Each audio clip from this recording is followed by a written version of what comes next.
Aujourd'hui, on vous dévoile la recette pour bien protéger vos actifs. Comme toute bonne recette, il y a des ingrédients, vous devez les noter. Ça vous prend des paniers, ça vous prend des œufs, oui, différentes couleurs, différentes grandeurs. Vous avez besoin de lifeguard, pas des ticasses, non, des maîtres nageurs, des vrais.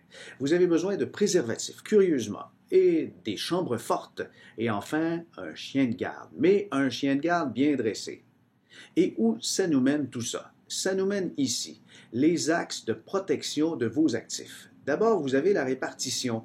La répartition, ce sont les paniers où vont vos œufs, vos économies. Alors, il y a là-dedans les actions américaines, les actions canadiennes, les obligations de gouvernement de société, la liquidité. Comprenez? Alors, voyez, vos actifs sont répartis, ils sont ainsi mieux protégés.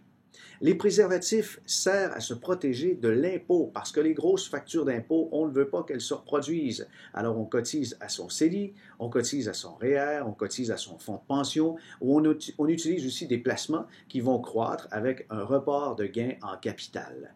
Voilà pour nos préservatifs. Maintenant, nos maîtres nageurs, ce sont ceux qui bravent les tempêtes, les gestionnaires institutionnels. On a des Jerry Coleman, il y a Alan Wicks, des Richard Jenkins, Roy Segal, David Taylor. Ce sont des marqueurs, ce sont des gens qui sont capables de braver les tempêtes et faire en sorte qu'on s'en sort indemne.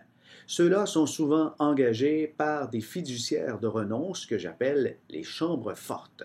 Les chambres fortes sont là pour protéger vos actifs et éviter évidemment qu'il se produisent toutes sortes de malversations et sont là aussi parfois pour appliquer certaines garanties. On n'a qu'à penser à la Banque TD, la Scotia, la Manuvie, des entreprises de gestion de fonds d'envergure comme Placement CI ou encore les fonds dynamiques. Et au centre de tout ça se trouve le chien de garde, celui qui veille à ce que toutes les entités aient un certain sens et aussi la protection de vos actifs qui repose toujours sur ces grands axes de protection. Mais pourquoi mon chien de garde, il ne touche pas aux autres entités? Simple, c'est parce qu'il n'est pas payé, il n'est pas rémunéré par ces entreprises par salaire, il n'est ni un employé et évidemment, il n'y a pas de conflit d'intérêt possible, ce qui est très, très, très important de ce côté-là. Et mon chien de garde, il y a des lunettes fumées. Pourquoi? Parce que, évidemment, vous allez avoir comme ça une performance, une croissance brillante de vos actifs. Vous allez pouvoir prendre des vacances au soleil ou même votre retraite dans le sud.